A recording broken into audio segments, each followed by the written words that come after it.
Viewers, welcome to my channel. আজকে সবার সাথে শেয়ার করব ডাল ডিমের ধোকার রেসিপি। তো এর জন্য আগে থেকে আমি ভাবিনি যে এই রেসিপিটা আমি রেকর্ডিং করব। তো ভিডিও শ্যুট করার আগে আমি যে পোর্শন হয়ে গেছে ওটা আমি আরেকদিন দেখিয়ে দেব।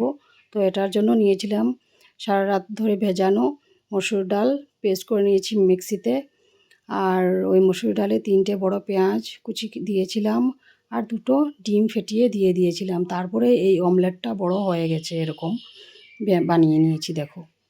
তো উল্টে পাল্টে এটাকে সুন্দর করে লালচে করে ভেজে নিয়েছি। ভেজে নিয়ে তারপরে ঠান্ডা করে নেব, নামিয়ে ঠান্ডা হয়ে গেলে সুন্দর করে পিস পিস করে কেটে নেব।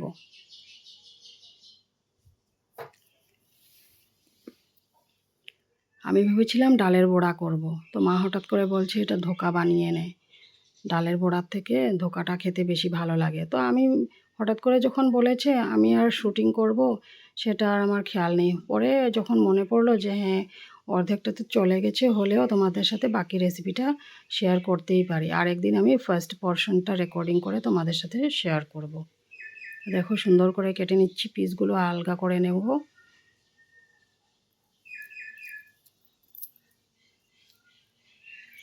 এটার মধ্যে নুন হলুদ দিয়ে পেঁয়াজ কুচি, ডিম আর মসুরের ডাল বাটা দিয়েছিলাম।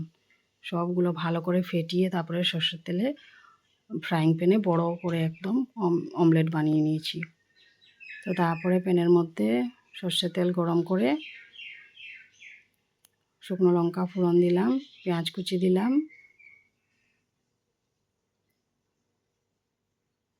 আদা রসুন বাটা দিলাম,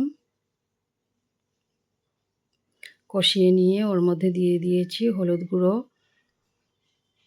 জিরে গুঁড়ো, ধনে গুঁড়ো, লঙ্কা গুঁড়ো, একটু জল, কষিয়ে নেব।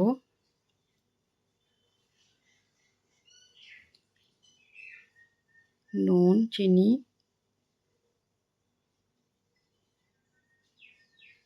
পরিমাণ মতো জল দিয়ে ফুটতে দেব। ফুটে উঠলে ধোকার টুকরোগুলো দিয়ে দেব।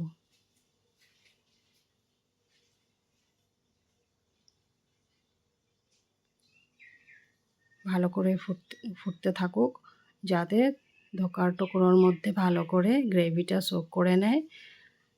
তারপরে এই দেখো গ্রেভি সোক করার পরে কত বড় বড় হয়ে গেছে।